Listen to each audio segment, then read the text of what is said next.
पुराने समय की बात है। कंचनपुर नाम की राजधानी में सत्यपाल नाम के राजा राज करते थे। उनके 2 पुत्र थे, विजयपाल और जयपाल। उनके राज्य में सभी सुखी थे। महाराज सत्यपाल अपने परिवार के साथ बहुत खुश थे। महाराज सत्यपाल की खुशियों को भी ग्रहण लग गया। महाराज की रानी अचानक अपने दोनों पुत्रों को छोटी उम्र में ही छोड़ चल बसी। रानी के स्वर्गवास के बाद दोनों पुत्र विजयपाल और जयपाल अकेले हो गए। राजा सत्यपाल राजकाज में व्यस्त थे, परंतु खुशी थी उन्होंने दूसरी शादी ना करके अपने पुत्रों पर अन्याय नहीं किया। धीरे धीरे दोनों पुत्र जवान हो गए। वे दोनों शादी के योग्य हो चुके थे। कहते हैं बुरे दिन आते हैं तो कहकर नहीं आते। राजा ने अपने दोनों पुत्रों को बुलाकर एक बात पूछी। राजा ने पहले अपने बड़े बेटे से पूछा, पुत्र बताओ आप किसके भाग्य से खाते और आराम पाते हो? विजयपाल जो उसका बड़ा बेटा था बोला, पिताजी हम आपके भाग्य से खाते हैं और आराम पाते हैं। सत्यपाल फिर बोला, जयपाल आपके भाई ने तो बहुत सुंदर जवाब दिया है। अब आप बताओ आप किसके भाग्य से खाते हो और ऐशो आराम पाते हो? जयपाल बोला, पिताजी भगवान झूठ ना बुलाए, आपका भाग्य कुछ नहीं है। मैं तो अपने भाग्य से खाता हूँ और ऐशो आराम पाता हूँ। जयपाल के मुंह से इतना सुनकर राजा ने कहा, सोच ले अभी भी वक्त है, अन्यथा बहुत पछताएगा। जयपाल ने कहा, पिताजी मैं छोटा था, माँ छोड़ गई, बड़ा हुआ ना, आगे भी जो मेरा भाग्य चलाएगा वैसे चलूंगा। राजा ने बहुत क्रोध किया और बोले, जयपाल मैं दिखाऊंगा तुझे तेरा भाग्य। राजा सत्यपाल ने अपने सेवकों से कहा, अब हम बड़े बेटे की शादी करेंगे। जब तक विजयपाल की शादी करते हैं तब तक छोटे बेटे के लिए कोई अंधी लंगड़ी लूली भिखारिन ढूंढ कर लाओ। सत्यपाल ने विजयपाल की शादी एक सुंदर राजकुमारी के साथ कर दी। पुनः एक बार फिर राजा ने गुस्सा ठंडा कर जयपाल से कहा, अभी भी वक्त है, अपनी जिद छोड़ दे। जयपाल ने दृढ़ इच्छा शक्ति से फिर कहा, मैं अपने भाग्य के साथ हूँ। राजा के दूत एक भिखारिन को ले आते हैं जो कि आंखों से भी अंधी थी। जयपाल से कहते हैं, देख ये अंधी तेरी जीवन साथी है, चल इसका हाथ पकड़ और मेरे शहर से कहीं दूर चला जा, देखता हूँ तू और तेरा भाग्य। अंधी भिखारिन समझ जाती है और दोनों हाथ हिलाकर मना करती है, लेकिन जयपाल भी अपने पिता की ही तरह हठी था। उसने पिता की बात मान ली और अंधी का हाथ पकड़ उसे अपनी पत्नी बना वहाँ से खाली हाथ निकल गया। जयपाल अंधी दुल्हन के साथ चलते चलते अपने पिता की राज्य सीमा से बाहर एक शहर से पहले पेड़ के नीचे बैठ गया। रास्ते के थके हारे नींद लग गई, शरीर को थोड़ा आराम मिला। अब वे दोनों भूख से व्याकुल हो उठे। फिर वो दोनों नजदीक ही एक शहर में पहुंच गए। जयपाल ने अपनी प्यारी पत्नी को साथ लेकर भीख मांगी। जो कुछ भिक्षा में मिला उसे एक पेड़ के नीचे बैठकर पकाकर पहले धर्म पत्नी को खिलाया, फिर खुद खाया। अब अंधी ने जयपाल से कहा, आपने मुझे अपनाकर अपना जीवन क्यों बर्बाद किया? जयपाल ने कहा, तुम्हारी आंखें मैं हूँ, चिंता न करो, हमारा अपना भाग्योदय भी होगा। अगले दिन जयपाल अंधी दुल्हन को साथ लेकर भिक्षा के लिए चल पड़ा। भीख मांगते मांगते जयपाल अपनी पत्नी के साथ साथ एक साहूकारनी के दरवाजे से गुजर रहा था। साहूकारनी जयपाल को देख उसकी छवि पर मोहित हो गई। होती भी क्यों ना, एक तो राजा का पुत्र, दूसरा वो इतना सुंदर था। साहूकारनी ने जयपाल को कहा, इस अंधी के लिए अपना जीवन क्यों बर्बाद कर रहे हो? जयपाल ने उसे कहा, बहन हमें भिक्षा दो, मैं खाना बनाकर अपनी पत्नी को खिलाकर खुद भी खाऊंगा। वह बेशरम साहूकारनी तो जयपाल के पीछे ही पड़ गई। तब जयपाल ने उसे सुना दिया, जैसी भी है जो भी है, ये मेरी अर्धांगिनी है। जीवन भर इसका साथ निभाने का वचन दे चुका हूँ, अपनी बात से हट नहीं सकता। वहाँ से आगे बढ़े तो उन्हें भिक्षा में कुछ रोटियां मिली। कुछ दूर जाकर वे एक पेड़ के नीचे बैठकर रोटी खाने लगे, परंतु जैसे ही उन्होंने रोटी निकाली तभी एक साधु वहाँ पर आ पहुँचे और उनसे कहा, बेटा मैं काफी दिनों से भूखा हूँ, अगर मुझे कुछ खाने को दे दो तो भगवान तुम्हारा भला करेगा। उन दोनों के पास 2 ही रोटियां थी। उन्हें साधु पर दया आ गई और उन्होंने दोनों रोटियां साधु को दे दी।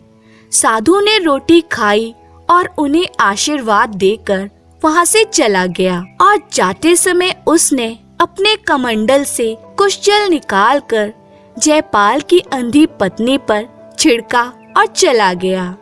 उसके जाते ही जैसे चमत्कार हो गया, अंधी पत्नी की आंखों की रोशनी लौट आई। वे दोनों साधु को कोटि कोटि धन्यवाद देने लगे। अब दोनों ही पति पत्नी बहुत खुश थे। अब जयपाल ने शाम को खाने की तैयारी करनी थी, किंतु उसकी प्राण प्यारी ने कहा, स्वामी आपके साथ से मुझे आंखें मिली है, अब ये काम मेरा है, मुझे करने दीजिए। जयपाल ने पूछा, आपको खाना बनाना आता है? बड़ा ही सुंदर उत्तर मिला, प्राणनाथ खाना तो आप भी बनाना नहीं जानते थे, समय सब सिखा देता है। जयपाल की पत्नी ने खाना बनाकर राजकुमार को खिलाकर खुद खाया। जयपाल ने अपनी प्यारी से पूछा, मेरे बारे में तो तुम जानती हो, अपने बारे में तो कुछ बताओ। अब जयपाल की प्राण प्यारी अर्धांगिनी अपने दोनों हाथ जोड़कर कहने लगी, प्राणनाथ मैं यहाँ पास में चंदनपुर के राजा चंद्रसेन की इकलौती पुत्री हूँ। मैं अपने पिता की वृद्धापन में पैदा हुई संतान थी। मुझे छोटी उम्र में ही अकेला छोड़कर माँ स्वर्ग सिधार गई। रोने के कारण मेरी दोनों आँखों की ज्योति चली गई। पिताजी बहुत दुखी थे। जब मैं जवान हुई तो उन्होंने मेरी शादी के लिए वर ढूंढने के लिए बहुत भागदौड़ की, परंतु मेरे अंधेपन के कारण किसी भी राजकुमार ने मुझे स्वीकार नहीं किया। पिताजी बहुत दुखी हो गए और एक दिन गंगा स्नान के बहाने मुझे अपने साथ ले गए और वहाँ सोते छोड़ वापस चले गए। तभी से भीख मांगकर खा रही थी, फिर मैं आपको सौंप दी गई। जयपाल ने कहा, तो चलो फिर आपके पिताजी के नगर चलते हैं। जयपाल की पत्नी बहुत खुश हुई। कुछ ही समय में वे दोनों चंदनपुर पहुंच गए। जयपाल ने वहां पर अपने लिए एक किराए का मकान लेकर पत्नी को वहीं छोड़ नौकरी के लिए राजा चंद्रसेन के दरबार पहुंचकर उनसे अपने लिए नौकरी मांगता है। महाराज चंद्रसेन ने जब अपनी नजर उस युवक पर डाली तो उसे देखते ही रह गए। उसकी सुंदरता और स्पष्ट वक्ता के महाराज मानो कायल हो गए। महाराज चंद्रसेन ने जयपाल को अपने पलंग का पहरेदार नियुक्त कर 1 रुपया रोज देने के लिए कह दिया। जयपाल को ये पहरेदारी रात को ही करनी होगी। नौकरी की खुशी सुनाने जयपाल सीधे अपनी पत्नी के पास पहुंचा और खुशखबरी सुनाई। जयपाल ने अपनी पत्नी से कहा, आज से मैं आपके पिताश्री के पलंग की पहरेदारी करूंगा। आपके पिताजी बहुत अच्छे हैं। जब इतनी बात पत्नी ने सुनी तो वह बहुत खुश हुई। शाम को खाना खाकर अपनी पत्नी से विदा लेकर जयपाल अपने ससुर की नौकरी करने निकल जाता है। राजमहल में पहुंचने पर जयपाल को एक तलवार दे दी जाती है। जयपाल पहरेदारी करने लगता है। जयपाल क्या देखता है, महाराज चंद्रसेन एकटक उसे निहारे जा रहे हैं और निहारते निहारते अपनी आंखों में आंसू ले आते हैं। फिर जयपाल से कहते हैं, तुम्हें देखकर मुझे मेरी बेटी की बहुत याद आ रही है। जयपाल ने राजा से पूछा। तब राजा ने उसे सारी बात बताई। मुझे चौथेपन में संतान सुख बेटी के रूप में मिला था। मैं और महारानी बहुत खुश थे, लेकिन हमारी खुशी ज्यादा दिन नहीं रही। महारानी बेटी को छोटी उम्र में ही छोड़ स्वर्ग सिधार गई। मेरी बेटी छोटी थी, अपनी माँ को याद कर रोती ही रहती थी। दिन रात रोने से उसकी आंखें चली गई। काफी इलाज के बाद भी ठीक नहीं हुई। धीरे धीरे राजकुमारी जवान हो गई।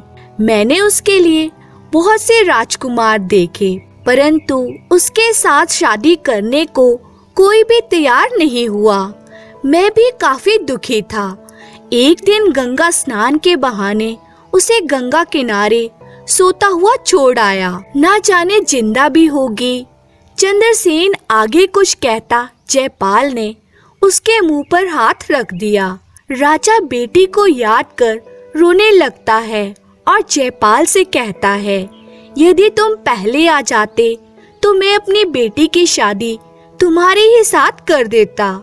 जयपाल राजा से कहता है, हो सकता है महाराज राजकुमारी जीवित हो और आपसे मिलने के लिए भी आए। वे राजा को समझाकर जैसे तैसे सुला देता है। सुबह जब जयपाल अपनी पत्नी के पास पहुंचा, तब उसने रात की सारी कहानी बताई। जयपाल ने पत्नी को कहा, आज आपके पिता को आपकी बहुत याद आ रही थी। पत्नी ने कहा, सच? जयपाल की पत्नी अपने पिता से मिलने की जिद करने लगी। तब जयपाल ने अपनी पत्नी से कहा, मेरी प्राण प्रिय अभी नहीं, सही समय आने दो। इधर तो जयपाल अपनी अर्धांगिनी के साथ सुखी जीवन जी रहा था। उधर कंचनपुर पर किसी दूसरे राजा ने चढ़ाई कर दी। 2 महीने तक युद्ध चला। अंत में राजा सत्यपाल हार गए। बंदी होने से पहले छिपकर भाग निकले और वेश बदलकर भीख मांगकर अपना पेट भरने लगे। जबकि जयपाल के बड़े भाई विजयपाल को बंदी बनाकर जेल में डाल दिया था। जयपाल अपनी पत्नी के साथ किराए के मकान में भी बहुत खुश था। एक दिन की बात है, जयपाल राजा चंद्रसेन के पलंग का पहरा दे रहा था। रात के 12 बजे किसी के रोने की आवाज आने से महाराज जाग गए और जयपाल से कहा, पता करो आधी रात के समय कौन रो रहा है और क्यों। जयपाल अपनी तलवार हाथ में लेकर निकल पड़ता है। राजा भी अपने पहरेदार की परीक्षा करने की इच्छा से जयपाल के पीछे पीछे छुपकर चलने लगता है। कुछ दूर पर एक बुढ़िया रो रही थी। जयपाल उसके पास आकर कहता है, अरे माँ, आधी रात में क्यों रो रही हो। बुढ़िया उसे कहती है, तुम्हें क्या बताऊं, तुम्हारे पास इसका कोई उपाय नहीं। तब जयपाल ने बुढ़िया से कहा, मैं राजा के पलंग का पहरा देता हूँ, इसलिए मुझे जानना जरूरी है। तब बुढ़िया ने उससे कहा, देखो बेटा, हमारा राजा बहुत ही अच्छा है, अपनी प्रजा का बहुत ख्याल रखता है, इसलिए मैं रो रही हूँ। मुझे देवी ने दर्शन दिए हैं और बताया है परसों ये राजा खत्म हो जाएगा। जयपाल ने बुढ़िया से पुनः पूछा, फिर तो देवी ने उनके बचने की तरकीब भी बताई होगी। तब उस बुढ़िया ने कहा, हाँ बताई है, लेकिन करेगा कौन। जयपाल ने कहा, आप बताइए तो। बुढ़िया ने बताया, यदि कोई अपने पहले पुत्र को देवी की भेंट दे तो राजा बच सकता है। यह बात राजा ने भी सुनी। जयपाल बुढ़िया से कहकर चलने को तैयार हुआ कि राजा को मरने नहीं दूंगा। जब जयपाल वहां से चला तो राजा भी उसी के पीछे छुपता हुआ चल पड़ा। राजा चंद्रसेन ने देखा उसका पहरेदार सीधा अपने घर पहुंचा। जब उसके पत्नी ने उसे आने का कारण पूछा और कहा, आप पिताजी को छोड़कर रात में क्यों आए हो, तब जयपाल ने अपनी पत्नी को बताया, आपके पिताजी को परसों मर जाना है, अब तुम ही उन्हें बचा सकती हो। जयपाल की पत्नी ने कहा, कैसे? तब जयपाल ने सारी बात उसे बता दी। जयपाल की पत्नी बहुत उदास हुई, परंतु कुछ देर बाद बोली, प्राणनाथ, अगर हम जीवित रहेंगे तो बेटा और भी हो जाएगा, मगर पिताजी कैसे मिलेंगे? अतः चलो पुत्र को देवी की भेंट चढ़ा देते हैं और पिताजी को बचा लेते हैं। अब तक राजा समझ चुका था और अपनी बेटी को सकुशल देख बड़ा खुश हुआ। खुशी और दुख के संगम में राजा ने अपने आप को कैसे संभाला होगा समझ सकते हैं। जयपाल अपनी पत्नी और पुत्र के साथ देवी मंदिर की तरफ चल दिया। राजा फिर उनके पीछे चल पड़ा। वहां पहुंचकर जयपाल की पत्नी ने पुत्र को गले लगाकर प्यार किया। अब अपने पिता को बचाने के लिए पुत्र को भेंट चढ़ाने के लिए देवी के आगे कर दिया। जयपाल ने अपनी ही तलवार से बेटे का सिर काट देवी पर चढ़ा दिया। किंतु यह क्या नववाणी हुई, अभी तक देवी का खप्पर भरा नहीं। जयपाल ने आप देखा ना ताप झट से अपना सिर एक झटके में काटकर गिर पड़ा। जब उसकी पत्नी ने देखा पत्नी और पुत्र दोनों की ही बलि चढ़ गई है, तो उसने सोचा, मैं जिंदा रहकर क्या करूंगी। उसने भी अपनी गर्दन काट डाली। राजा ये देखकर बहुत दुखी हुआ और सोचने लगा, जब मेरी बेटी, दामाद और नाती ही नहीं रहे तो मैं जिंदा रहकर क्या करूंगा। राजा ने जैसे ही अपनी कटार हाथ में ली, आकाशवाणी हुई, राजा रुको। तब राजा चंद्रसेन ने कहा, अब जीकर क्या करूंगा। देवी प्रकट हुई और राजा से कहा, धन्य अमृत छिड़क दिया। तीनों प्राणी जिंदा हो गए। राजा ने अपनी बेटी, दामाद और नाती को गले से लगा लिया और अपने साथ ले जाकर घर पहुंचकर उनका भव्य स्वागत किया। चंद्रसेन ने मुनादी करा दी, कल मैं अपने दामाद का राज तिलक करूंगा, सर्वसाधारण उपस्थित हों। राजा चंद्रसेन ने अगले दिन जयपाल का राज तिलक कर दिया। दूसरे दिन जयपाल के हाथों से दान कराना था। दान समारोह की तैयारियां जोरों पर थी। जयपाल को राजसी पोशाक पहनाई गई। दीन गरीबों की बड़ी लंबी कतार लगी हुई थी। दान सामग्री को एक बड़े से तख्त पर करीने से सजाया हुआ था। राजपुरोहित समय अनुसार अपनी गद्दी पर आसीन हो जाते हैं। निश्चित समय पर दान वितरण शुरू हुआ। दान दिया जा रहा था, तभी एक भिखारी हाथ बढ़ाता है। जयपाल उसे एक तरफ सम्मान से बिठाने के लिए आदेश देता है। भाग्य की भी विडंबना देखो, जिस भिखारी को जयपाल ने ससम्मान बिठाया था कोई और नहीं बल्कि कंचनपुर के राजा सत्यपाल थे। जयपाल ने अपने पिता सत्यपाल को पहचान लिया था, मगर सत्यपाल अपने बेटे को नहीं पहचान पाया। सत्यपाल बैठा हुआ परेशान हो रहा था। अपने मन में यह विचार कर दुखी था कि कहीं ये राजा मेरे दुश्मन का जानकार तो नहीं। दिमाग में बड़े विचित्र सवाल उठ रहे थे।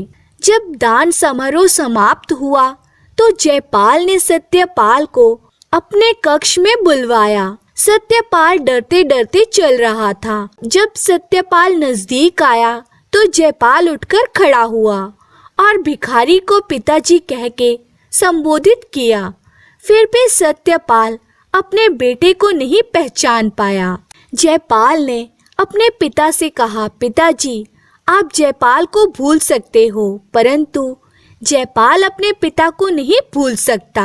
आखिर सत्यपाल राजा ही था। बेटे की कटाक्षपूर्ण बातें सुनते ही उसके दिमाग में भाग्य की कहानी घूम गई। अब सत्यपाल अपने पश्चाताप से ही दुखी होने लगा। तब जयपाल ने पूछा, पिताजी ये सब कैसे हुआ। राजा सत्यपाल ने सब कुछ बता दिया। कैसे किसी नृप ने चढ़ाई कर दी और कैसे 2 महीने तक युद्ध चला, कैसे अपने को छिपा कर भगाया, कैसे बड़े बेटे विजयपाल को कारागार में डाला गया, सारी कहानी सुना दी। जयपाल ने कहा, पिताजी, अब तो आप अच्छे से समझ भी गए होंगे, कोई किसी के भाग्य से ना तो खा सकता है और ना ही आराम पा सकता है। जयपाल ने अपने ससुर और पिता के साथ मंत्रणा की और कंचनपुर पर चढ़ाई कर दुश्मन को परास्त करके अपने बड़े भाई विजयपाल को भी कारावास से निकालकर कंचनपुर का राज सौंपकर अपनी राजधानी चंदनपुर पहुंचकर अपने राज कार्य में लग गया। पिताजी को कहा, जहां आपको अच्छा लगे वहां रहो। धन्यवाद। किसी समय एक गांव में नंदिनी नाम की एक स्त्री रहा करती थी। घर में उसकी सास के सिवा और कोई नहीं था। उसका पति धन कमाने के लिए किसी दूसरे देश गया हुआ था। पति के जाने का नंदिनी को बहुत दुख था, मगर क्योंकि उसकी सास उसे बहुत चाहती थी और बहुत ही प्यार और जतन से उसकी देखभाल करती थी, इसलिए नंदिनी को अपने दुख का कोई आभास नहीं होता था। नंदिनी भी अपनी सास को उतना ही चाहती थी जितना कि सास उसे चाहती थी। वह कभी भी अपनी सास से पूछे बिना कोई काम नहीं करती थी। यहाँ तक कि रोज घर के छोटे मोटे कामों में भी सास की सलाह लिया करती थी। जैसे नहाते खाते और बाजार जाते वक्त वह पूछा करती, माँ, क्या मैं नहा लूं? माँ, मैं एक केला खा लूं? माँ, क्या मैं बाजार जाकर भाजी ले आऊं? और उसकी सास भी हमेशा एक ही जवाब देती थी, हाँ बहू हाँ, बहुत अच्छा माँ। एक दिन नंदिनी की सास बीमार पड़ गई। नंदिनी दिन रात उसकी सेवा करने लगी, परंतु उसके सास की तबीयत दिन प्रतिदिन खराब होती चली गई। हकीम जी, आप खामोश क्यों हैं? माँ जी ठीक तो हो जाएंगी ना? क्या बताऊं बेटी, मैं तो अपनी ओर से पूरी कोशिश करके हार गया। अब तो इन्हें मेरी दवाओं से अधिक तुम्हारी दुआओं की जरूरत है। ओह, इसका मतलब है माँ जी ज्यादा दिनों तक जिंदा नहीं रहेंगी। हे प्रभु, यदि माँ जी मुझे छोड़कर चली गई तो फिर मेरा क्या होगा? इस घर को मैं कैसे संभालूंगी? स्वामी तो पता नहीं विदेश से कब वापस लौटेंगे। और वह अपनी सास से लिपटकर फूट फूट कर रोने लगी। माँ, ओ माँ, मुझे अकेले छोड़कर मत जाना। मैं तुम्हारे पाँव पड़ती हूँ। यदि तुम चली गई तो मेरा क्या होगा? नहीं बहू, रो मत। नंदिनी को रोते देख सास का मन दुख से भारी हो उठा। चिंता ना कर बहू, हिम्मत रख। अगर तू हिम्मत से काम लेगी तो आसानी से इस घर को संभाल लेगी।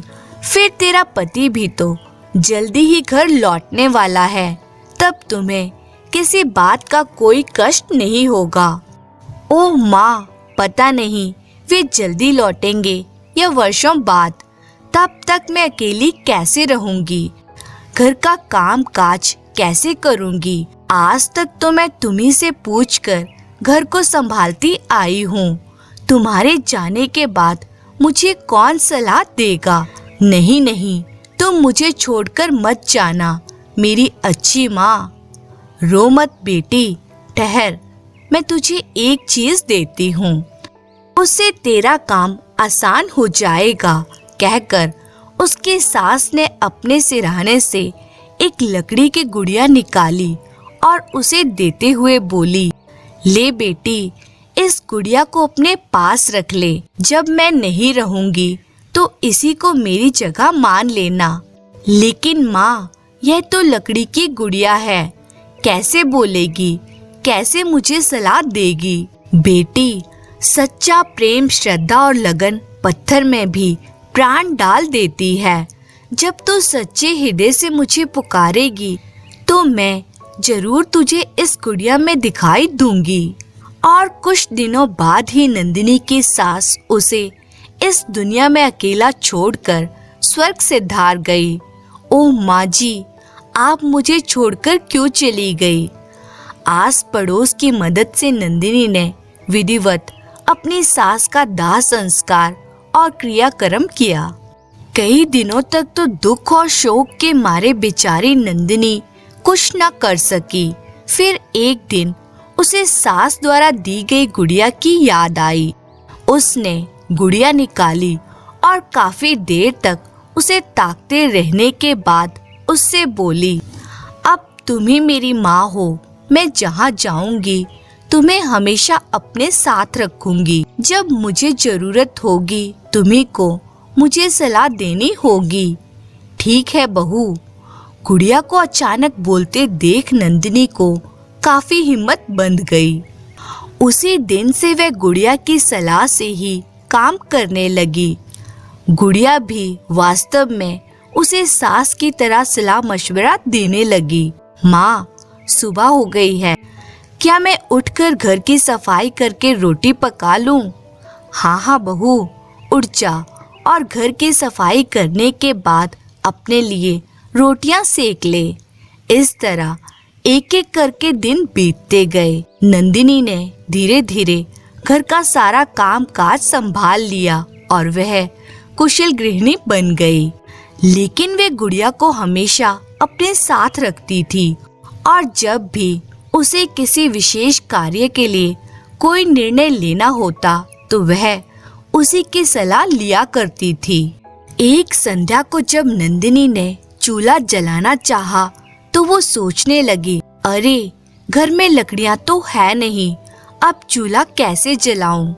कुछ सोचकर नंदिनी ने अपने वस्त्रों में से गुड़िया निकाली और बोली, माँ, चूल्हा जलाने के लिए घर में लकड़ियां नहीं है, अब मैं क्या करूं? तो क्या हुआ बेटी, जा जंगल से कुछ लकड़ियां बटोर ला, पर देखना कहीं रास्ता मत भूल जाना। बहुत अच्छा माँ जी। नंदिनी उसी समय गुड़िया को साथ लेकर पास के जंगल की ओर चल पड़ी। माँ, पता नहीं क्यों मुझे डर लग रहा है। डर मत बेटी, मैं जो तुम्हारे साथ हूँ। जंगल में पहुंचकर वह इधर उधर से जमीन पर पड़ी सूखी लकड़ियां बीनने लगी। तभी अचानक आकाश में अंधियारे बादल छा गए और शीघ्र ही बादलों के गरजने और बिजली चमकने के साथ साथ पानी भी बरसने लगा। यह देख नंदिनी ने झट गुड़िया निकालकर पूछा, अब मैं क्या करूं माँ? पानी तो बहुत जोरों से बरसने लगा है, ऐसे में तो मैं घर भी वापस नहीं लौट सकती। तेरी परेशानी मैं समझ रही हूँ बेटी, तू ऐसा कर, किसी बड़े पेड़ के नीचे जाकर खड़ी हो जा। जब बारिश रुक जाए तो घर चली जाना। नंदिनी तुरंत किसी अच्छे छायादार वृक्ष की खोज में आगे की ओर बढ़ी। आखिरकार उसे एक स्थान पर बरगद का एक पेड़ दिखाई दिया। वे उसी पेड़ की जड़ के पास जाकर बैठ गई। आह, यहाँ पानी मुझ तक नहीं पहुँच रहा। वर्षा थमने के इंतजार में नंदिनी घंटों पेड़ के नीचे बैठी रही, लेकिन जब वर्षा रुकी तब तक रात हो चुकी थी। यह देख वे बुरी तरह घबरा उठी, क्योंकि रात के अंधेरे में रास्ता खोजना उसके लिए संभव नहीं था। वे गुड़िया से बोली, माँ, अंधेरा हो गया है, इस अंधेरे में तो मैं रास्ता ही नहीं देख सकूंगी। क्या मैं पेड़ पर चढ़कर रात यहीं काट लूं? हाँ बहू हाँ, तू रात यहीं काट ले, सुबह घर चली जाना। वैसे भी इस समय मार्ग पानी से भर गया होगा। नंदिनी पेड़ पर चढ़ी और एक मजबूत सी डाल पर बैठ गई। थोड़ी देर बाद उसने चारों ओर निगाह दौड़ाई, पर अंधकार के सिवाय उसे कुछ भी दिखाई नहीं दिया। हे प्रभु, यहाँ तो कुछ भी नहीं दिखाई दे रहा। डाल पर सो भी नहीं सकती। लगता है पूरी रात बैठे बैठे ही काटनी होगी। और नंदिनी डाल पर बैठे बैठे ही भोर होने का इंतजार करने लगी। क्योंकि उसके पास गुड़िया थी, इसलिए उसे डर नहीं लग रहा था, लेकिन जब रात आधी से ज्यादा ढल गई तो उसे कुछ आवाजें सुनाई दी। चलो उस बरगद के पेड़ के नीचे चलकर बैठें। हाँ चलो, यहाँ तो बैठने का कोई स्थान नहीं, चारों तरफ कीचड़ ही कीचड़ है। नंदिनी वे आवाजें सुनकर सोचने लगी, कौन हो सकते हैं वे लोग? कहीं कोई चोर डाकू तो नहीं? वास्तव में वे तीनों डाकू लुटेरे ही थे। तीनों बरगद के पेड़ के नीचे आकर बैठ गए। उनमें से एक ने मसाल जलाई तो नंदिनी को भी वे साफ साफ दिखाई देने लगे। चलो भाइयों, इस चादर पर सारा माल उलट दो, फिर बंटवारा करेंगे। आज हमारी किस्मत काफी अच्छी रही जो इतना सारा माल हमारे हाथों लगा है। उनमें से एक व्यक्ति बोला, देखो भाई, मैं तुम्हारा उस्ताद हूँ, इसलिए इसमें से आधा माल मुझे दो। तो दूसरा व्यक्ति बोला, इस लूट में हमने भी उतनी ही मेहनत की है जितनी कि तुमने, इसलिए सारा माल तीनों में बराबर बंटना चाहिए। तो उनका उस्ताद बोला, सुनो, आज से माल का बंटवारा इसी प्रकार होगा जैसे मैं कह रहा हूँ। आज से हर लूट के माल में मेरा आधा हिस्सा होगा और बाकी आधे में तुम दोनों का। नहीं उस्ताद, हम दोनों ऐसी अंधेर गर्दी नहीं होने देंगे। तुम्हें 3 बराबर के हिस्से करने ही होंगे। यदि तुम्हारी यही इच्छा है उस्ताद, तो हम भी मुकाबला करने के लिए तैयार हैं। आओ। अपने दोनों साथियों की बात सुनकर सरदार क्रोध से भड़क उठा। तुम दोनों की यह मजाल कि अपने उस्ताद से जुबान लड़ाओ। आओ, अब फैसला इसी तलवार से होगा। और वे तीनों अपनी तलवार निकालकर एक दूसरे से लड़ने लगे। यह सब देखकर पेड़ की डाल पर बैठी नंदिनी का शरीर भय से कांपने लगा। ओह, इनकी लड़ाई देखकर तो मेरा सिर घूम रहा है। तभी दोनों डाकुओं ने अपने सरदार को मौत के घाट उतार दिया और बोले, जाओ सरदार, अब इस माल को प्राप्त करने के लिए दूसरा जन्म लेकर आओ। चलो दोस्त, अब माल आपस में आधा आधा बांट लें। अब से हम दोनों ही लोगों को लूटा करेंगे। ठीक कहते हो दोस्त, मुझे विश्वास है उस्ताद का मर जाना हमारे लिए अच्छा ही साबित होगा। साला बेईमान कहीं का। फिर दोनों डाकू माल का बंटवारा करने लगे और उधर पेड़ की डाल पर बैठी नंदिनी ने अपनी सास से राय लेने के लिए गुड़िया निकालने की सोची। लेकिन जैसे ही उसने गुड़िया निकालकर उससे राय पूछनी चाहिए, भय से हाथ कांपने के कारण गुड़िया उसके हाथ से छूटकर नीचे बैठे दोनों डाकुओं में से एक के सिर से जा टकराई। हाय मरा! अरे बाप रे! शायद किसी ने हम पर हमला किया है, भागो! और दोनों सारा सोना चांदी तथा गहने आदि वहीं छोड़कर सिर पर पैर रखकर वहां से भाग खड़े हुए। नंदिनी सोचने लगी, अरे ये अचानक इन्हें क्या हुआ? वे अपना लूटा हुआ माल छोड़कर इस तरह भाग क्यों खड़े हुए? सवेरा होने तक नंदिनी पेड़ पर ही बैठी रही। जब उजाला हुआ तो वह नीचे उतरी और उतरते ही अपनी गुड़िया खोजने लगी। उफ, मेरी गुड़िया माँ कहाँ खो गई? जल्द ही उसे अपनी गुड़िया उसी चादर पर पड़े सोने आदि के ढेर पर पड़ी मिल गई जिसे डाकू छोड़कर भाग गए थे। माँ, अब मैं क्या करूं? क्या इस धन को उठाकर घर ले जाऊं? हाँ बहू हाँ, ले चल, पर सारा धन इसके मालिक को लौटा देना। नंदिनी को क्या मालूम था कि उस धन का मालिक कौन है।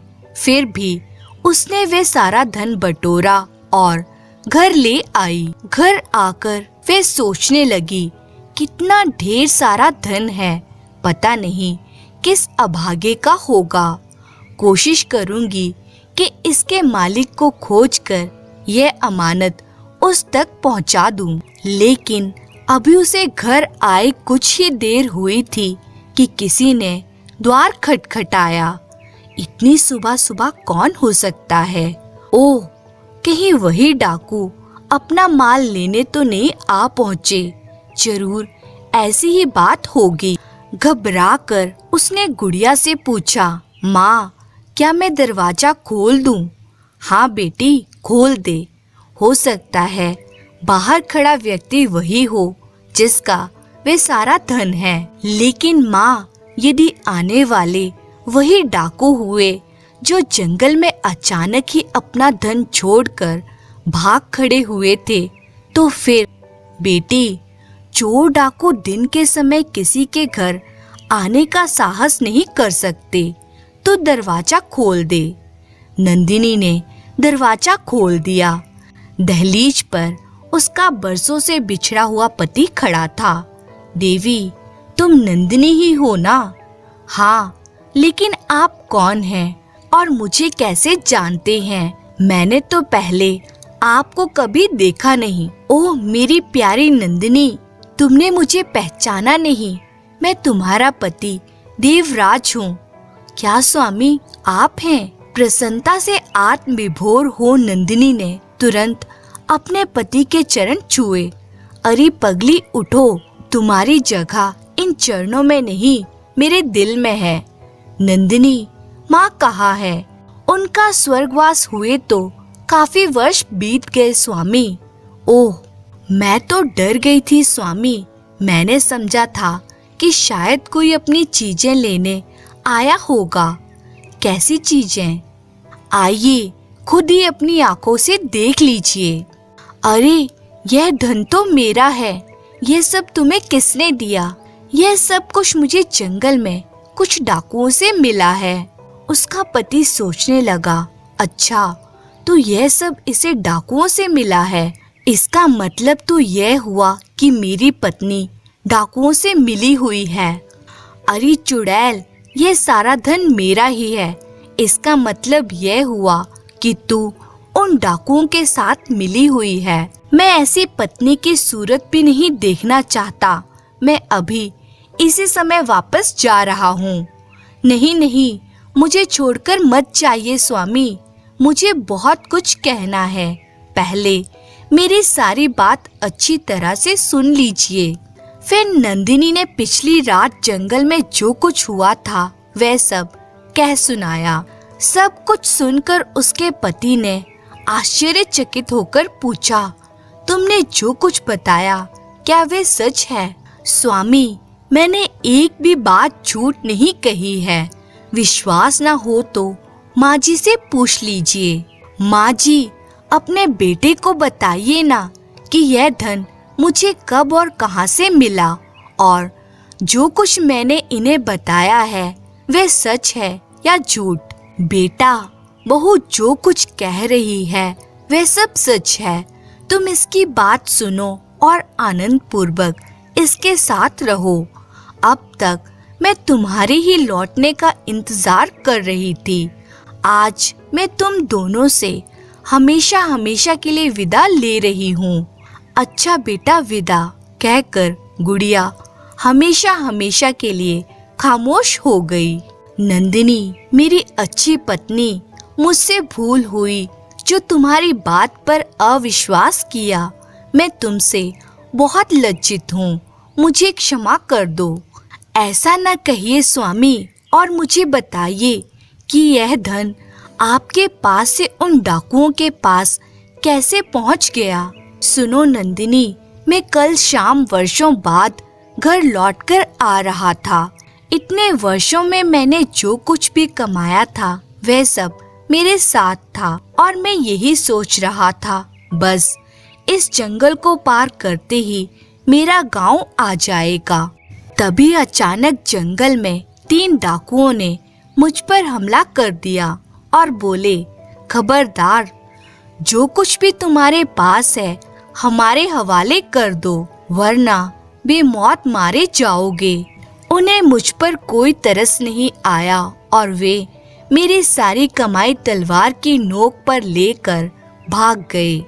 सारी बात बताकर देवराज चुप हुआ तो नंदिनी बोली, स्वामी देखिए कैसा विचित्र संयोग हुआ। कल रात ही लकड़ियां खत्म हुई और मुझे जंगल में जाना पड़ा और उसी रात डाकू आपको लूटकर उसी पेड़ के नीचे बंटवारा करने के लिए पहुंचे जिस पर मैं बैठी थी और आपका सारा धन अनायास ही मेरे हाथ लग गया। हाँ मेरी प्यारी अच्छी पत्नी, अब ईश्वर की कृपा से हम दोनों आनंद पूर्वक अपना जीवन व्यतीत कर सकेंगे। देवराज जो धन अपने साथ लाया था उससे उसने एक अच्छा खासा व्यापार आरंभ किया और अपनी पत्नी नंदिनी के साथ आनंद पूर्वक जीवन व्यतीत करने लगा। धन्यवाद। एक घने जंगल के किनारे एक गरीब लकड़हारा रहता था। उसके 2 बच्चे थे। लड़के का नाम सोनू और लड़की का नाम सुमन था। जब ये दोनों बच्चे छोटे थे तभी उनकी माँ की मृत्यु हो गई। कुछ दिनों बाद लकड़हारे ने दूसरा विवाह कर लिया। लकड़हारा दिन भर जंगल में जाकर लकड़ियाँ काटता था और फिर शाम को जाकर उन्हें बेचता था। इस तरह जो कुछ 2-4 पैसे मिल जाते थे उन्हीं से वे अपने परिवार का पालन पोषण करता था। सब लोग एक टूटी फूटी झोंपड़ी में रहते थे। जब लकड़हारा लकड़ी काटने चला जाता था तो सोनू और सुमन की सौतेली माँ उन्हें बड़ा दुख देती थी। वह चाहती थी कि ये दोनों बच्चे किसी तरह यहाँ से चले जाएं तो बड़ा अच्छा हो। जाड़े के दिन थे। लकड़हारे का काम बड़ी मुश्किल से चल रहा था। वह दिन भर में इतनी लकड़ियाँ नहीं बटोर पाता था कि किसी तरह सब लोगों के खाने पीने का खर्चा चला पाता। एक दिन उसकी पत्नी ने रात में उससे कहा, हम लोगों के घर में इतना खाना नहीं है कि 2 आदमी भी पेट भरकर खा सकें। तुम इन दोनों बच्चों को कहीं छोड़ आओ। मैं तो चाहती हूँ कि तुम इनको घने जंगल में कहीं ऐसी जगह छोड़ो कि ये फिर लौटकर घर वापस ना आ सकें। लकड़हारा बोला, नहीं नहीं, ऐसा कैसे हो सकता है। ये बच्चे छोटे हैं, इनको मैं जंगल में भूखा मरने के लिए कैसे छोड़ सकता हूँ। जंगल के जंगली जानवर इन्हें खा जाएंगे। इस पर उसकी पत्नी ने निराश होकर कहा, तो ठीक है, इन्हें अपने साथ रखो और सब लोग भूखों मरो। खाने के लिए तो हमारे घर में है ही नहीं। वैसे भी तुम्हारे ये बच्चे तुम्हारे साथ रहते हुए भी भूखे मर जाएंगे।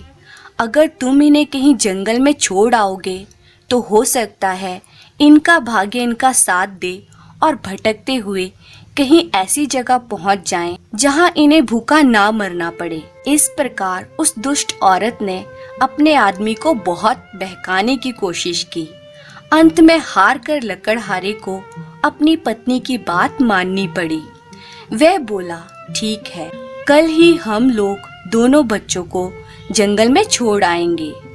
लकड़हारा जब अपनी पत्नी से इस तरह बातें कर रहा था तो उधर दोनों बच्चे सुन रहे थे। अभी उन्हें नींद नहीं आई थी। जब उन्होंने सुना कि उनका पिता और उनकी सौतेली माँ उनके बारे में कुछ बात कर रहे हैं तो वे कान लगाकर सुनने लगे। सारी बात सुनकर दोनों बच्चे बहुत घबराए। सुमन छोटी थी, वह रोने लगी और अपने भाई से कहने लगी, ये लोग हमें कल जंगल में छोड़ने जाएंगे। वहाँ जंगली जानवर हमें खा जाएंगे। डर तो सोनू को भी लग रहा था, लेकिन वे बड़ा और समझदार था। उसने अपनी बहन को समझाते हुए कहा, डरो मत, मैं तुम्हारे साथ ही रहूंगा। हम लोग कोई ना कोई रास्ता ढूंढ लेंगे। मुझे एक बात सूझ रही है, मैं अभी जरा बाहर होकर आता हूँ। यह कहकर सोनू चुपचाप उठा और अपने पिता और सौतेली माँ की नजर बचाकर झोंपड़ी से बाहर निकल आया। बाहर आकर उसने देखा कि आकाश में चांद निकला हुआ था और चांदनी में पास ही बहने वाले नाले के किनारे पड़े छोटे छोटे कंकड़ चमक रहे थे। सोनू ने बहुत से कंकड़ उठाकर अपनी जेब में भर लिए और फिर झोंपड़ी में जाकर चुपचाप सो गया। दूसरे दिन सौतेली माँ ने दोनों बच्चों को बहुत जल्दी जगा दिया। थोड़ी ही देर में हाथ मुंह धुलाकर उन्हें तैयार कर दिया। फिर वह बोली, चलो आज हम सब लोग जंगल में चलेंगे। वहाँ तुम्हारे पिताजी लकड़ी काटेंगे और हम लोग उनकी मदद करेंगे। उसने दोनों बच्चों को खाने के लिए मोटी मोटी रोटियां दी और फिर सब लोग रवाना हो गए। रास्ते में लकड़हारे ने देखा कि सोनू चलते चलते थोड़ी दूर जाकर रुकता था और फिर पीछे की ओर देखने लगता था। वह बोला, सामने देखकर चलो सोनू, पीछे क्या देख रहे हो, तुम्हें ठोकर लग जाएगी। सोनू बोला, मैं पीछे मुड़कर अपनी बिल्ली को देख रहा हूँ। वह झोंपड़ी के छप्पर पर बैठी है और हम लोगों को देख रही है। लेकिन सच बात यह थी कि सोनू किसी बिल्ली को नहीं देख रहा था, बल्कि वह रास्ते में पत्थर गिराता चलता था और इस तरह वापस लौटने के लिए निशान बनाता चल रहा था। चलते चलते सब लोग जंगल के बीच घने भाग में जा पहुँचे। वहाँ जाकर लकड़हारे ने कुछ लकड़ियाँ बटोरी और उनको जलाकर बच्चों से कहा, तुम लोग यहाँ बैठकर आग तापो, मैं अभी लकड़ी काट कर आता हूँ। तुम्हारी माँ भी मेरे साथ जाएगी। दोनों बच्चे आग के पास बैठ गए। चारों तरफ घना जंगल था। दूर तक घनी झाड़ियाँ और पेड़ों के अलावा और कुछ भी नजर नहीं आता था। दूर पर कहीं खटखट की आवाज आ रही थी, जिससे उन्होंने समझा कि उनका पिता लकड़ी काट रहा है। लेकिन वास्तव में लकड़हारा तो वहाँ से बहुत दूर जा चुका था। यह खटखट की आवाज हवा में एक सूखी डाल के हिलने के कारण हो रही थी। धीरे धीरे रात हो गई। लकड़हारा लौटकर नहीं आया। बच्चे वहाँ आग के पास थक कर सो गए। कुछ देर बाद रात में जब नींद खुली तो उन्हें बड़ा डर लगने लगा। चारों तरफ अंधेरा फैला हुआ था। पेड़ के ऊपर उल्लू बोल रहे थे। सुमन ने सिसकते हुए कहा, भैया हम लोग तो अब घने जंगल में खो जाएंगे और कभी भी लौटकर घर नहीं जा सकेंगे। सोनू बोला, घबराओ मत, अभी चांद निकलेगा और फिर हम लोग घर के लिए चल पड़ेंगे। तुम मेरा हाथ पकड़ लेना, मैं तुम्हें आराम से घर पहुंचा दूंगा। थोड़ी देर बाद चांद निकला। जंगल में चांदनी फैल गई। अंधेरा कुछ कम हुआ। सोनू अपनी बहन का हाथ पकड़कर उसे घर की ओर ले चला। रास्ता ढूंढने में उसे कोई कठिनाई नहीं हो रही थी, क्योंकि उसने रास्ते में जो कंकड़ गिराए थे वे चांदनी में चमक रहे थे। इस तरह धीरे धीरे रास्ता खोजते हुए दोनों बच्चे झोंपड़ी के पास जा पहुँचे। उनको देखकर उनकी सौतेली माँ ने चीख कर कहा, तुम दोनों बहुत बुरे बच्चे हो, तुम कहाँ रह गए थे? हमने तो जंगल में तुमको बहुत खोजा, तुम लोग मिले ही नहीं। इतनी देर तक घर से बाहर रहते हो। लेकिन लकड़हारे को अपने बच्चों पर दया आ गई। उसने आगे बढ़कर अपनी गोद में उन्हें उठा लिया और बड़े प्यार के साथ झोंपड़ी में ले जाकर खाना खिलाया। कुछ दिन इसी तरह से बीते। लकड़हारे की आमदनी बहुत थोड़ी थी, इसलिए सब लोगों को आधा पेट खाना ही मिलता था। अंत में एक दिन फिर लकड़हारे की पत्नी ने जिद की कि दोनों बच्चों को जंगल में छोड़ दिया जाए। लकड़हारे ने पहले तो उसकी बात नहीं मानी, लेकिन फिर उसे राजी होना पड़ा। दूसरे दिन तैयार होकर सब जंगल की ओर चल पड़े। इस बार सोनू रास्ते में कंकड़ गिराने की बजाय उन रोटियों के टुकड़े फेंकता चल रहा था जो उसकी सौतेली माँ ने उसे खाने के लिए दी थी। सुमन की रोटी उसकी झोली में थी। सोनू ने अपनी पूरी रोटी इस तरह टुकड़े टुकड़े करके रास्ते में डाल दी। इस बार लकड़हारा उन लोगों को बहुत ही घने जंगल में ले गया। उस दिन भी पहले की तरह लकड़हारा आग जलाकर दोनों बच्चों को उसके पास छोड़ आया। दोनों बच्चे काफी देर तक अपने पिता की राह देखते रहे और अंत में थककर वहां सो गए। रात में जब उनकी नींद खुली तो सुमन डर के मारे रोने लगी। किसी तरह सोनू ने उसको समझाया और कहा, डरो मत, इस बार भी हम लोग आसानी से घर पहुंच जाएंगे। मैं रास्ते भर रोटी के टुकड़े गिराता आया हूँ। उनको देखते हुए हम लोग घर पहुंच जाएंगे। लेकिन इस बार ऐसा नहीं हुआ। सोनू ने रोटी के जो टुकड़े रास्ते में गिराए थे उनको चिड़िया खा गई थी। एक भी टुकड़ा बाकी नहीं बचा था।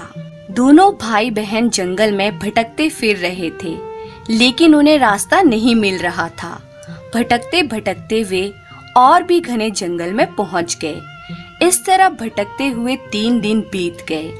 भूख लगने पर वे जंगली फल खाकर अपना पेट भरते थे और रात में कहीं पेड़ के नीचे या किसी गुफा में सो जाते थे।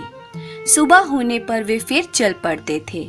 एक दिन जब वे लोग इस तरह चले जा रहे थे तो उन्होंने पेड़ की डाल पर एक बहुत सुंदर चिड़िया बैठी हुई देखी। चिड़िया बड़ी मीठी आवाज में गाना गा रही थी। दोनों बच्चे रुककर उसका गाना सुनने लगे। अचानक चिड़िया पंख फड़फड़ाकर उड़ चली। वह उड़ती हुई और भी सुंदर लग रही थी। दोनों बच्चे खेल खेल में उसके पीछे भागने लगे। ऐसा लगता था कि जैसे चिड़िया भी उनके साथ खेल रही हो। वह भी धीरे धीरे उड़ती थी और बच्चों से आगे निकलकर किसी पेड़ की डाल पर बैठ जाती थी। जब बच्चे भागते हुए उसके पास आते थे तो वह उड़कर आगे निकल जाती थी। अंत में चिड़िया जंगल के ठीक बीच में बनी एक छोटी सी कुटिया के ऊपर जाकर बैठ गई। बच्चे दौड़ते हुए जब वहां पहुंचे तो जंगल में ऐसी सुंदर कुटिया देखकर उन्हें बड़ा आश्चर्य हुआ। पास आकर उन्होंने देखा कि उस कुटिया में तरह तरह की मिठाइयाँ रखी हुई है। दोनों बच्चे खुशी खुशी मिठाइयाँ खाने लगे। थोड़ी ही देर में कुटिया का दरवाजा खुला और उसमें से एक बहुत बूढ़ी स्त्री लाठी के सहारे चलती हुई बाहर निकल आई। उसे देखकर दोनों बच्चे डरकर थर-थर कांपने लगे। उनके हाथ से मिठाई छूटकर जमीन पर आ गिरी। बुढ़िया बोली, बच्चों डरो मत, तुम खूब पेट भरकर मिठाई खाओ, लेकिन मेरे घर को मत तोड़ना। अंदर आओ, मैं तुमको तरह तरह की मिठाइयाँ दूंगी। दोनों बच्चे बुढ़िया के साथ कुटिया के अंदर चले गए। वहाँ बुढ़िया ने उनको बहुत अच्छा खाना खिलाया। कई दिनों से दोनों बच्चों को खाने के लिए कुछ नहीं मिला था, इसलिए दोनों ने भरपेट खाना खाया। इसके बाद उस बुढ़िया ने 2 छोटे छोटे पलंगों पर उनके लिए बिस्तर लगा दिया। बच्चे थके हुए थे, थोड़ी ही देर में गहरी नींद में सो गए। यह बुढ़िया असल में एक दुष्ट जादूगरनी थी। वह छोटे बच्चों को बहकाकर उन्हें पकड़ लेती थी और फिर मौका देखकर उन्हें खा जाती थी। उसकी आंखें बहुत कमजोर थी। वह दूर की चीजें नहीं देख पाती थी, लेकिन उसकी नाक बहुत तेज थी और सूंघकर बहुत सी बातों का पता लगा लेती थी। उसे मालूम हो गया था कि सोनू और सुमन इस जंगल में भटक रहे हैं।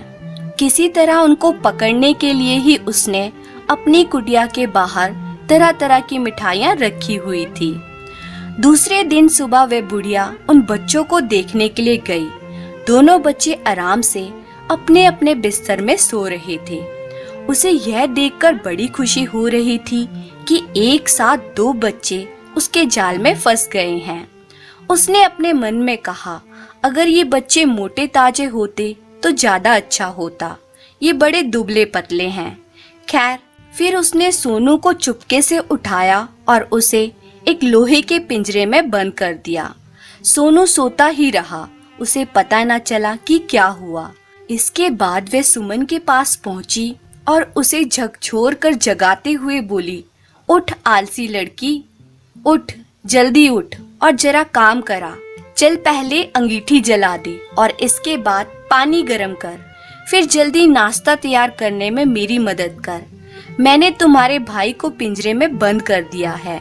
मैं खिला पिलाकर उसे मोटा करूंगी और उसके बाद उसको खाऊंगी। सुमन बेचारी ये सुनकर हक्की बक्की रह गई। बड़ी मुश्किल से आंखें मलते हुए वह उठी। उसकी समझ में कुछ नहीं आ रहा था। बुढ़िया उसे धक्का देते हुए रसोई घर में ले गई और उसे काम में लगा दिया। सुमन रोते हुए काम करने लगी। इसके बाद बुढ़िया ने तरह तरह की खाने की चीजें तैयार की। उसने पिंजरे में बंद सोनू को अच्छी अच्छी चीजें खाने के लिए दी, जैसे हलवा, पूड़ी, दूध, मिलाई। लेकिन सुमन को रूखी सूखी और बासी रोटियां और बची खुची चीजें खाने के लिए दी। इस तरह रोज चलने लगा। हर रोज बुढ़िया पिंजरे के पास जाती थी और सोनू को बढ़िया खाना खिलाने के बाद उससे कहती थी, लड़के जरा अपनी उंगली दिखाओ, मैं देखना चाहती हूँ कि तुम बढ़िया माल खाकर कितने मोटे हो गए हो। लेकिन सोनू बड़ा चालाक था, उसे बुढ़िया की सारी चाल का पता था। उसे यह भी मालूम हो गया था कि बुढ़िया को आंखों से साफ साफ दिखाई नहीं देता है, इसलिए वे अपनी उंगली दिखाने की जगह खाने पीने की कोई चीज दिखा देता था और उससे बुढ़िया समझती थी कि लड़का रोज मोटा होता जा रहा है। लेकिन इतने पर भी वह भुनभुनाती रहती थी, मैं तुम्हें खाने के लिए इतनी बढ़िया बढ़िया चीजें देती हूँ, फिर भी तुम बहुत धीरे धीरे मोटे हो रहे हो। अंत में एक दिन बुढ़िया बोली, भाई अब मुझसे ज्यादा इंतजार नहीं किया जाता। लड़की तुम कल सुबह जरा जल्दी उठना और झटपट सारा काम निपटा लेना, मैं कल तुम्हारे भाई को उबाल कर खाऊंगी। यह सुनकर सुमन फूट फूट कर रोने लगी और बोली, इससे तो अच्छा यही होता कि हम लोग जंगल में ही भटकते फिरते और कोई जंगली जानवर हमें खा जाता। बुढ़िया ने उसे डांटते हुए कहा, चुप रहो, बकवास मत करो, तुम्हारे चाहने ना चाहने से कुछ नहीं होगा और इस तरह आंसू बहाना बंद करो। दूसरे दिन सुबह सुमन को बुढ़िया की आज्ञा का पालन करना पड़ा। वे सुबह जल्दी उठी और अंगीठी जलाने के बाद उसने एक बड़े भारी बर्तन में पानी उबालने के लिए रख दिया। इसके बाद बुढ़िया ने उसे हुक्म दिया, जाओ जल्दी से आटा सानो और रोटी बनाने की तैयारी करो। जब सुमन ने आटा गूंथ दिया तो बुढ़िया ने उससे कहा, अच्छा अब जरा इस अंगीठी के अंदर घुसकर देखो कि ये अच्छी तरह गर्म हो गई है या नहीं। बुढ़िया के पास बहुत बड़ी अंगीठी थी। सुमन समझ गई कि बुढ़िया क्या चाहती है। उसने सोचा कि यह मुझे अंगीठी के अंदर ही बंद कर देगी और इस तरह पहले मुझे ही भून डालेगी। उसने बुढ़िया से कहा, अंगीठी का मुंह बहुत छोटा है, मेरी समझ में नहीं आ रहा है कि मैं इसमें किस तरह से जाऊं। बुढ़िया ने चिल्लाकर कहा, क्या कितनी बेवकूफ हो तुम, तुम्हें पता नहीं अंगीठी के अंदर किस तरह घुसा जा सकता है। देखो यह तो इतना बड़ा है। यह कहकर उसने अपना सिर चूल्हे के अंदर डाल कर दिखाया। सुमन ने तुरंत पीछे मुड़कर बुढ़िया को जोर का धक्का दिया। वे पूरी की पूरी अंगीठी के अंदर जा गिरी। बाहर से सुमन ने अंगीठी का मुंह बंद कर दिया। इसके बाद उसने सोनू के पिंजरे का ताला खोला और फिर वह दौड़ती हुई उसके पास जा पहुंची। उसने अपने भाई को पिंजरे से बाहर निकाल लिया और बताया कि किस तरह वे बुढ़िया को जलती हुई अंगीठी में झोंक आई है। सोनू उस पिंजरे से बाहर आकर बहुत खुश हुआ। इसके बाद दोनों भाई बहनों ने बुढ़िया की कुटिया से खूब लूट मचाई। बुढ़िया ने तरह तरह के हीरे मोती के जेवर और बहुत सी कीमती चीजें जमा कर रखी थी। दोनों बच्चों ने अपनी जेबें हीरे मोतियों से भर ली। इसके बाद दोनों वहां से भाग निकले। दोनों इतनी तेजी से भागे कि थोड़ी ही देर में बहुत दूर निकल आए। आगे चलने पर उन्हें ये समझते देर नहीं लगी कि जंगल का यह भाग तो उनका बहुत जाना पहचाना था। उन्होंने जल्दी जल्दी घर की तरफ चलना शुरू किया। थोड़ी ही देर में उन्हें अपने घर का रास्ता मिल गया और वे अपनी झोपड़ी के पास जा पहुँचे। उन्होंने देखा कि उनका पिता एक कोने में बैठा लकड़ी चीर रहा था। वे बहुत दुखी मालूम होता था। जैसे ही बच्चे लकड़हारे के पास पहुँचे, उसने दौड़कर उन्हें गले लगा लिया। वह बोला, आओ बच्चे, जिस दिन से मैंने तुम लोगों को जंगल में छोड़ा है, उस दिन से आज तक मुझे चैन नहीं मिला। मैं हमेशा तुम्हारी याद में रोता रहता हूँ। अब किसी तरह भगवान की दया से तुम लोग घर लौट आए हो। अब मैं हमेशा तुम्हें अपने साथ रखूंगा और तुम्हें किसी तरह की तकलीफ नहीं होने दूंगा। दोनों बच्चे भी अपने पिता से मिलकर बहुत खुश हुए। फिर उन्होंने जंगल की उस बुढ़िया जादूगिरनी की बात बताई और अपनी जेबों से निकालकर तरह तरह के हीरे मोती और दूसरी कीमती चीजों का ढेर अपने पिता के सामने लगा दिया। लकड़हारे को अपनी आंखों पर विश्वास नहीं हो रहा था। इतना सारा धन तो उसने कभी सपने में भी नहीं देखा था। इतना धन पाकर उनकी सौतेली माँ बड़ी खुश हुई। इस तरह उन लोगों की गरीबी दूर हो गई। अब सोनू, सुमन, उसके पिताजी और माताजी खुशी से मिलजुल कर रहने लगे। धन्यवाद।